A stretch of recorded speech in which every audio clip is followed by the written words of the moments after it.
Sir मेरा नाम महमूद हुसैन है, मैं गांव दलान का रहने वाला हूँ। सर 2014 में ये पुल ब्रिज था जो ये बह गया था बारिश की वजह से। तो जो गटार नाला आता है उसमें बह गया था, उसकी वजह से हमारी ये खेती बाड़ी है, इधर 4 पंचायतें हैं। तो 4 पंचायत जो हैं वो जो कनेक्ट थी वो डिसकनेक्ट हो गई। उसके बाद ये हम एलजी गवर्नमेंट का बहुत बहुत शुक्रिया अदा करते हैं, इन्होंने बहुत जल्दी हमारी बात सुनी और ये पुल हमें दोबारा से लगा के दिया है। उसके बाद हमें जो है जितने हमारे लोग ये खेती बाड़ी कर रहे हैं उसका फ़ायदा हम आज आ रहे हैं डेली। उसके बाद जब भी हमारी ये खेती में हमें जब भी आना जाना था तो बारिश होती थी तो हमें पहले फिक्र पड़ जाता था कब बताड़ नाला आ जाएगा। तो हमारी जान जो है हथेली पे रख के हमारी औरतें जो उधर घास लेके जाती थी। तो उसके जिसके बाद ये ब्रिज लगा हुआ उसके बाद हमें कोई टेंशन नहीं है, हम खुले आ जा सकते हैं। हमारी कोई भी इधर कोई मौत हो जाती है, नियाज कोई शादी में जाते हैं तो बिना डर से हम जाते हैं। हम एलजी गवर्नमेंट का बहुत बहुत शुक्रिया अदा करते हैं कि हमारे यहाँ बातें सुनी और ये ब्रिज हमें दिया। जी आपका नाम? मेरा नाम वली मोहम्मद है, मैं गांव दलान का नंबरदार हूँ।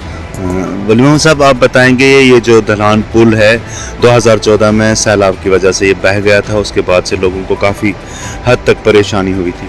अब जब ये पुल तैयार हुआ तो आप क्या कहना चाहेंगे? 2014 में जब ये गिर गया था उसके बाद में अभी तक जो है 6-7 साल से लोगों को बहुत परेशानी। बताड़ जब आती थी तो बाहर बाज़ार से घूम कर जाना पड़ता था, कहीं को मौत हो जाती थी, कहीं को ब्याह शादी होती थी तो बाहर से घूमना पड़ता है।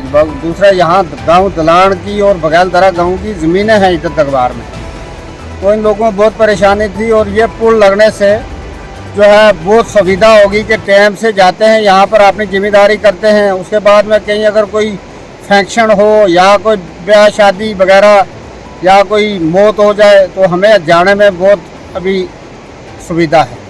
और यहाँ से नज़दीक से हम जो है जल्दी चले जाते हैं, टाइम से पहुँच जाते हैं, टाइम से आते हैं। ज़मीनें भी यहाँ हमारे घास वगैरह काटती हैं, हमारे यहाँ पर औरतें भी काम करती हैं तो यहाँ से घास वगैरह काट कर ले आती हैं। इसकी हमें जो है बहुत शुक्रिया है गवर्नमेंट का कि ये ब्रिज हमें लगा दिया उन्होंने और रास्ता थ्रू हो गया यहाँ से। होगा 4 पंचायतें हैं जिनको इस पुल का फ़ायदा होगा। वैसे तो अमूमन कई लोग जो सिटी से भी यहाँ से नज़दीक पड़ता है, गांव बनबत से भी यहाँ से नज़दीक पड़ता है, अगर इधर देखभार में या पीछे जाना पड़ता है तो खड़ी के लोग भी यहाँ से आते हैं, क्योंकि बाज़ार से घूम कर आने से वो यहाँ से आते हैं और इधर से जाते हैं। तकरीबन काफ़ी लोगों को ये बहुत सुविधा हुई है जो इधर इस बताड़ के आर पार रहते हैं लोग, तो इनको जो है बहुत इसका फ़ायदा हुआ है। और यहाँ से जो है अभी जब कंप्लीट हो जाएगा तो यहाँ से गाड़ियाँ जब चलना शुरू हो जाएगी तो तकरीबन पूरा ही रास्ता यहाँ से ही इस्तेमाल किया जाएगा, दोनों गांव का बाज़ार जाने का वापस जाने का, तो बहुत सुविधा होगी इसको।